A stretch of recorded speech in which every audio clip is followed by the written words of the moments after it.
Shalom, shalom Bapak Ibu, haleluya, apa kabar? Puji Tuhan ya, kita tetap semangat, apapun situasi kondisi yang kita hadapi, kita tetap semangat karena kita tahu Tuhan ada bersama kita, amin. Kasih anugerahnya tetap saudara tidak pernah beranjak dari hidup kita ya.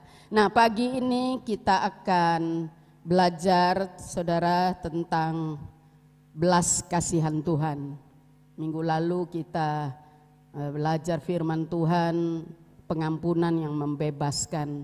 Dan hari ini kita belajar tentang belas kasihan Tuhan dari Markus 1 ayat 40 sampai ayat yang ke-42.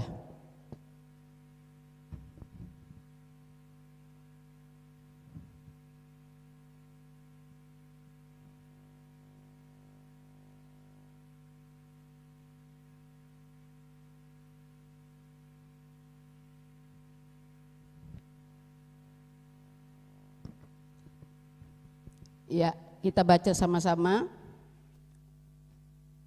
Ya, di slide juga ada.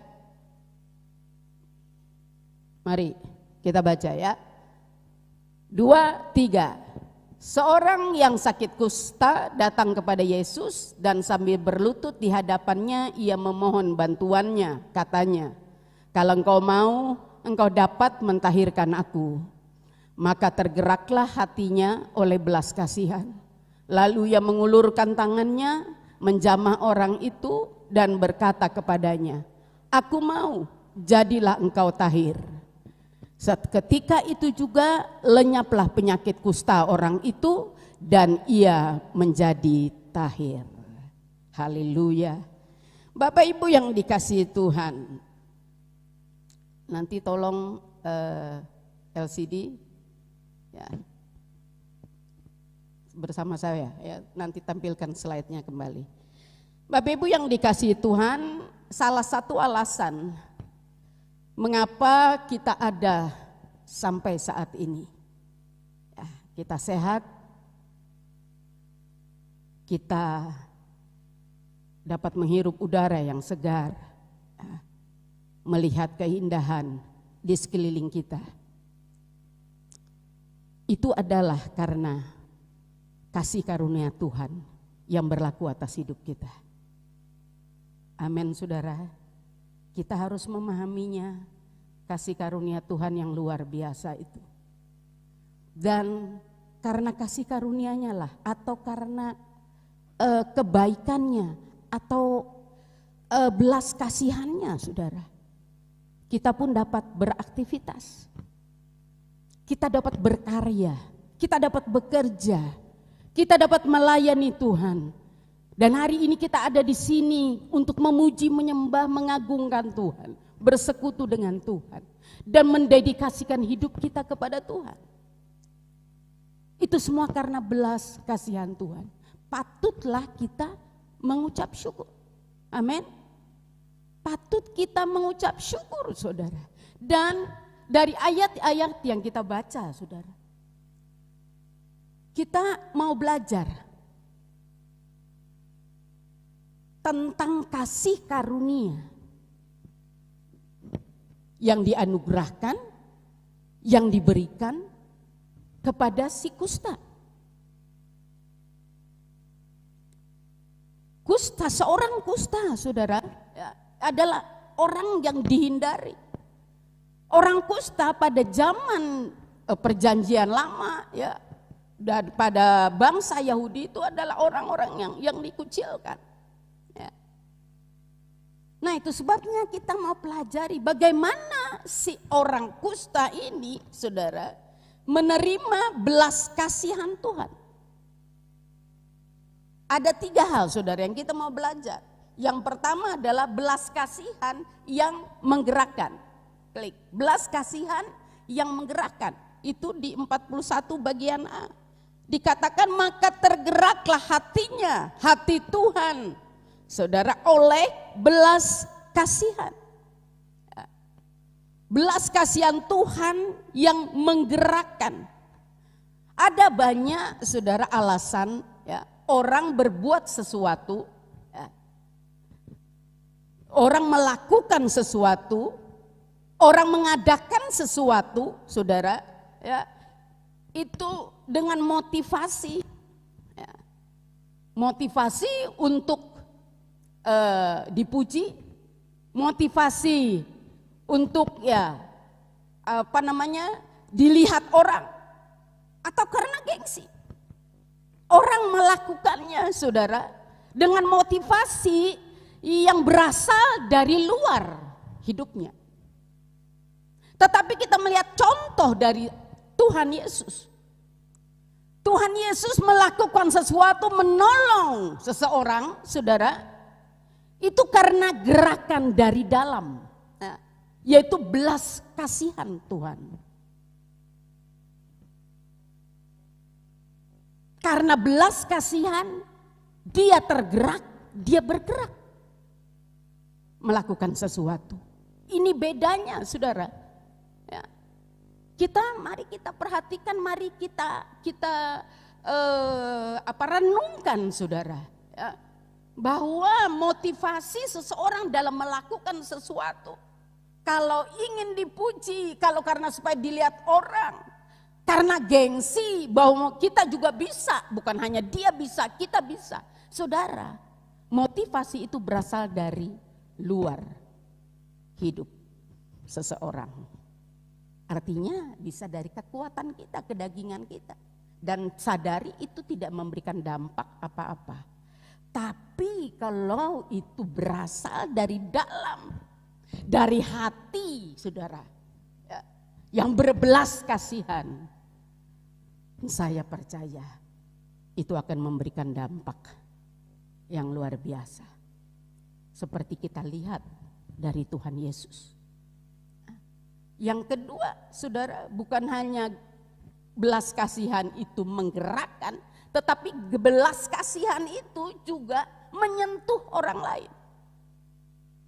Kita lihat firman Tuhan, saudara, di ayat ke-41 bagian B itu. Belas kasihan membuat Yesus mengulurkan tangannya dan menjamah si kusta. Dan ia berkata kepadanya, "Aku mau, jadilah engkau tahir." Belas kasihan yang menyentuh orang lain. Belas kasihan Tuhan menjamah, menyentuh, saudara, orang kusta itu. Dan dia berkata, "Aku mau supaya engkau tahir." Bapak Ibu yang dikasihi Tuhan, kenapa Yesus sampai tergerak dan kemudian bergerak menyentuh, menjamah si kusta ini? Kalau kita perhatikan di ayat 40, saudara, bagaimana orang kusta ini datang kepada Tuhan. Ya.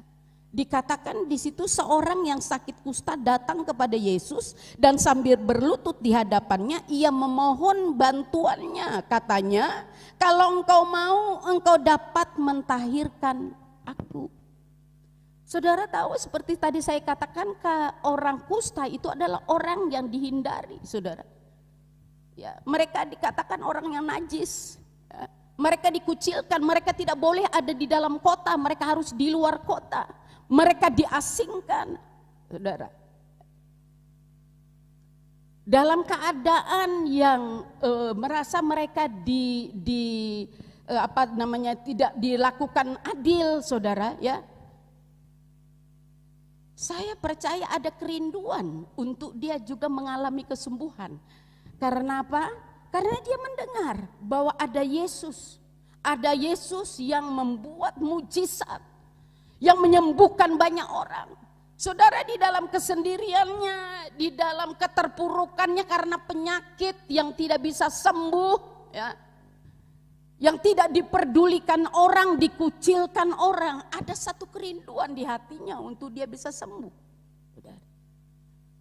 Nah, dia datang masuk ke dalam kota tentu dengan satu kesiapan untuk menerima resiko kalau dia nanti ditolak. Kalau nanti dia disuruh pergi. Karena orang tidak mau dekat dengan orang yang penyakit kusta karena dianggap najis. Kalau saudara dibaca perjanjian lama, memang orang penyakit kusta ini dia harus ditempatkan di satu tempat sendiri, jauh dari perkemahan, di luar perkemahan, saudara. Tetapi saudara dengan tekad dan dengan kesungguhan hati, saudara, dia datang menemui Tuhan Yesus. Dan kemudian dia berkata, saudara, kalau engkau mau. Saudara membuktikan kalau engkau mau ini, dia tahu bahwa Yesus itu berkuasa. Bahwa Yesus itu bisa dan dapat menyembuhkan dia. Tetapi dia tidak memaksa, dia menyadari dia adalah orang yang diasingkan, dikucilkan dan tidak diterima. Dia tidak layak. Dan dengan kerendahan hati dia berkata, kalau engkau mau, engkau dapat mentahirkan aku. Saudara, sikap dan kerendahan hati inilah yang menggerakkan Tuhan Yesus. Belas kasihan Tuhan muncul dan dia tergerak. Dan dia bukan hanya tergerak, tapi dia bergerak. Menyentuh orang kusta itu, menjamah dia dan berkata, aku mau supaya engkau tahir. Orang kusta ini mungkin sudah lama saudara tidak mengalami sentuhan, tidak pernah mengalami sentuhan jamahan kepedulian, diasingkan, merasa tertolak, tidak diterima. Tetapi hari itu dia menerima jamahan dan sentuhan Tuhan Yesus. Amin, saudara. Kita melihat Tuhan kita itu luar biasa. Bagi dia untuk menyembuhkan itu, saudara, mudah. Bagi Tuhan untuk memulihkan kita mudah. Tetapi bagaimana sikap hati kita datang kepada dia. Amin. Nah, orang kusta ini dia percaya, saudara. Dia bergerak, dia bertindak bahwa Tuhan dapat memulihkan dia, menyembuhkan dia. Dan sikapnya itulah membuat Tuhan Yesus berkata, jadilah engkau tahir. Bapak Ibu yang dikasihi Tuhan, di luar sana juga banyak orang yang perlu sentuhan kasih Tuhan. Di luar sana banyak orang yang merindukan jamahan Tuhan.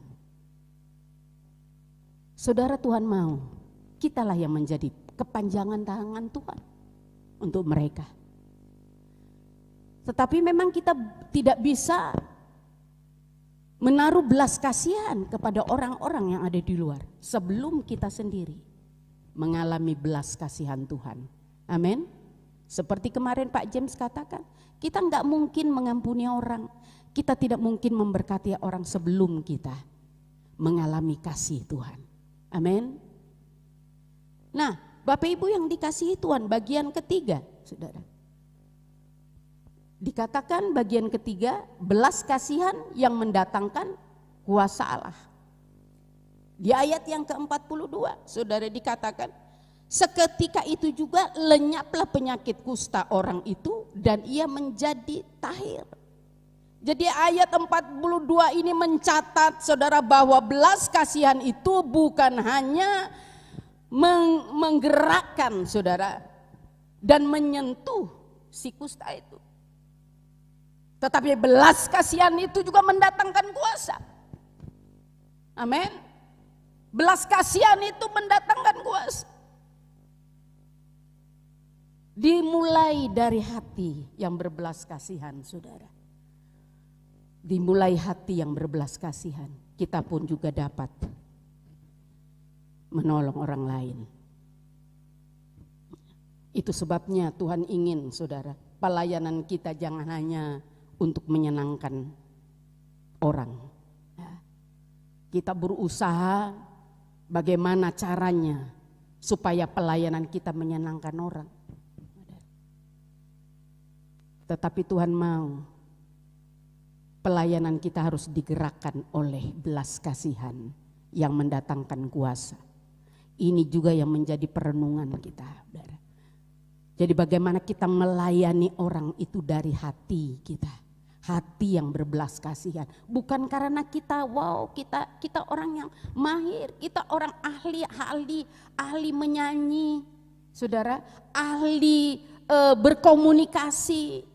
Ya. Ahli dalam membangun hubungan. Saudara, bukan itu yang Tuhan mau. Tapi Tuhan mau dari hati kita.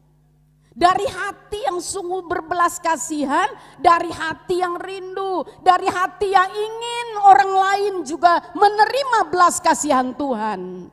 Percayalah, ketika belas kasihan itu menggerakkan kita harus bergerak. Amin.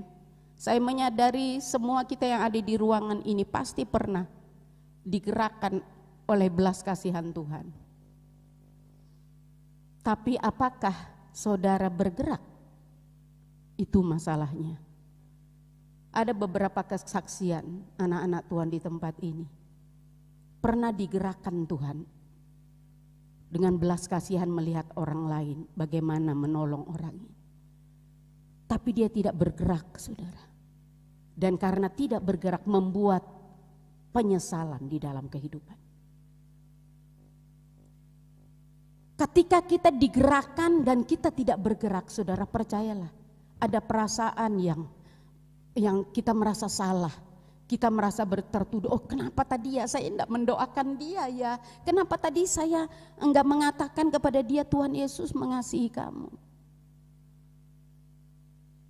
Boleh enggak saya doakan? Saudara, ini bagian-bagian bagaimana kita menyalurkan belas kasihan Tuhan itu kepada orang lain. Amin, saudara. Tuhan mau hari ini, saudara, bagaimana kita bergerak dengan belas kasihan Tuhan.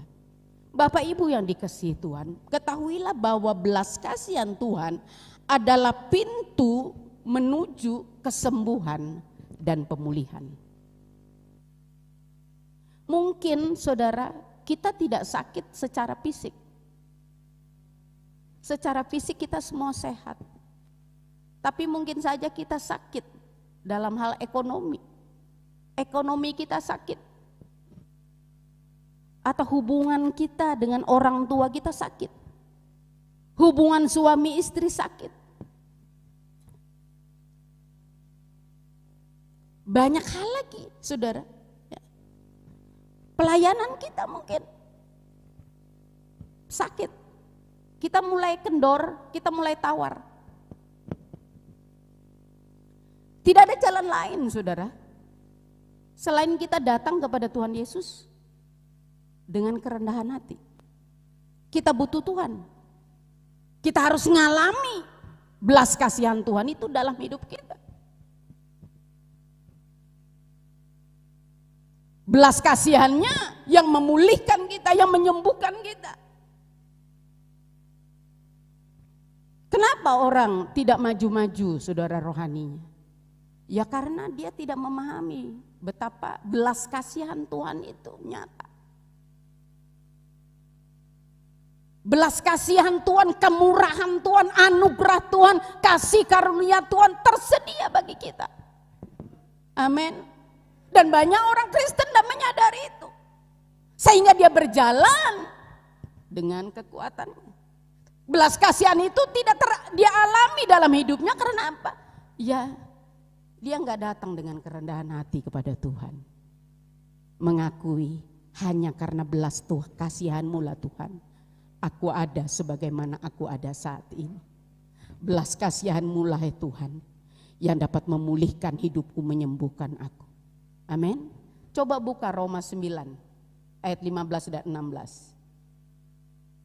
Roma 9, kita lihat saudara ayat ini. Roma 9 ayat 15 dan 16. Kita baca sama-sama, 2, 3.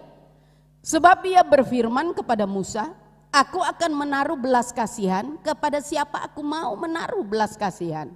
Dan aku akan bermurah hati kepada siapa aku mau bermurah hati. Jadi hal itu tidak tergantung pada kehendak orang atau usaha orang, tetapi kepada kemurahan hati Allah. Bagaimana kita menggerakkan hati Allah? Bagaimana belas kasihan Tuhan itu tertuju kepada kita? Kita harus datang kepadanya dengan kerendahan hati. Amin. Dengan kesungguhan hati.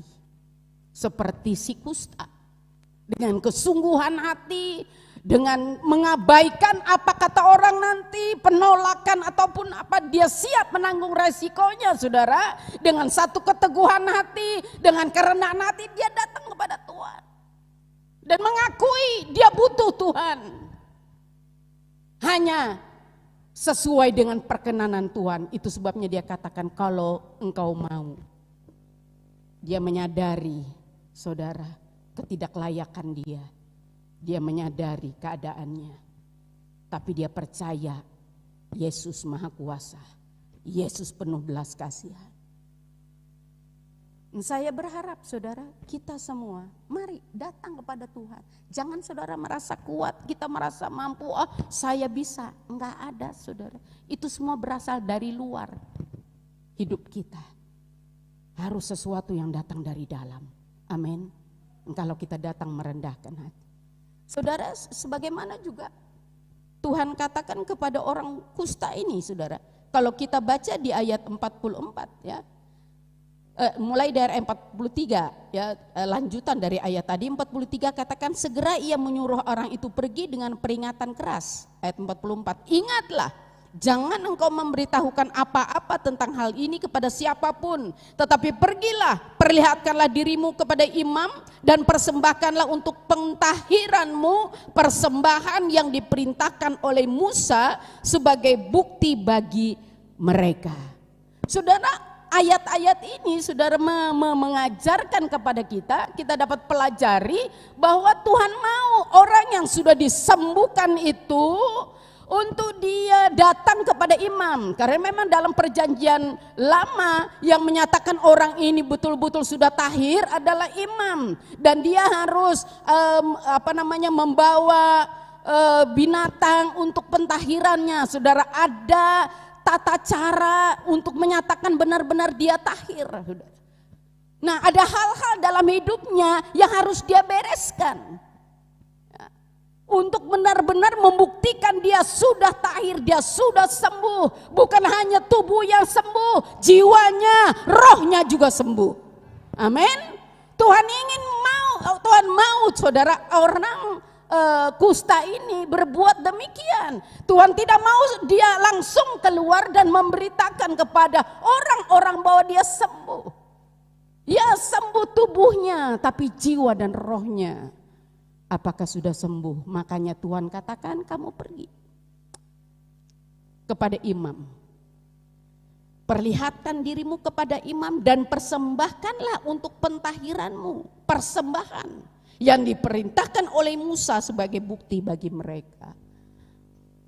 Saudara, ini yang Tuhan mau. Tuhan mau kita punya pengalaman dan sungguh mengenal dia, mengenal kasih karunia-Nya, kebaikannya, kemurahannya, belas kasihannya dalam hidup kita yang mengubah kita secara utuh. Supaya apa? Kita dapat menjadi alat Tuhan. Hidup kita, hati kita juga dipenuhi belas kasihan Tuhan. Karena kita punya keintiman dengan Tuhan. Dan dia memakai kita untuk berbelas kasihan kepada orang-orang yang ada di luar. Di luar sana banyak orang yang butuh sentuhan. Saudara, sentuhan saudara bagi mereka. Saudara dengarkan di TV ada seorang ibu membunuh 3 anaknya. Karena dia stres menghadapi kehidupan ini. Saudara, banyak orang stres di dalam masa pandemi ini di luar. Mungkin teman saudara, tetangga saudara, keluarga. Nah, bagaimana mereka mendapat sentuhan? Saudara, dipersiapkan oleh Tuhan. Amin, saudara. Dipersiapkan Tuhan.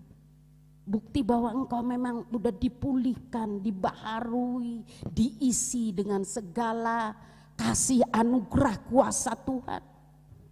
yang dapat menyentuh orang-orang yang ada di luar.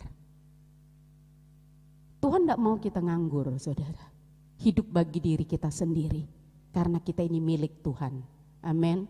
Dan kita udah dibayar dengan harga yang mahal, seperti pujian tadi. Terlalu mahal, terlalu besar kasih Tuhan yang menebus kita. Dan kita bukan milik kita sendiri, kata 1 Korintus 6 ayat 19. Tetapi kita milik Tuhan. Dan Tuhan mau hidup kita ini juga menyalurkan belas kasihan kepada orang lain. Tetapi belas kasihan itu datang dari dalam. Amin. Jadi pemulihan kita bukan hanya di luar, kita disembuhkan itu mudah saudara oleh Tuhan. Tetapi kesembuhan jiwa kita, kesembuhan roh kita. Amin. Supaya roh, jiwa dan tubuh kita terpelihara sempurna di dalam kasih anugerah Tuhan. Dan orang bisa melihat Kristus di dalam kehidupan kita. Inilah belas kasihan Tuhan. Saudara, belas kasihan Tuhan itu menggerakkan. Amin. Bukan hanya menggerakkan, belas kasihan Tuhan itu menyentuh orang lain. Dan sadarilah belas kasihan Tuhan itu mendatangkan kuasa. 3 hal ini saudara yang harus kita renungkan. Mari terus bangun hidup kita dengan Tuhan. Amin.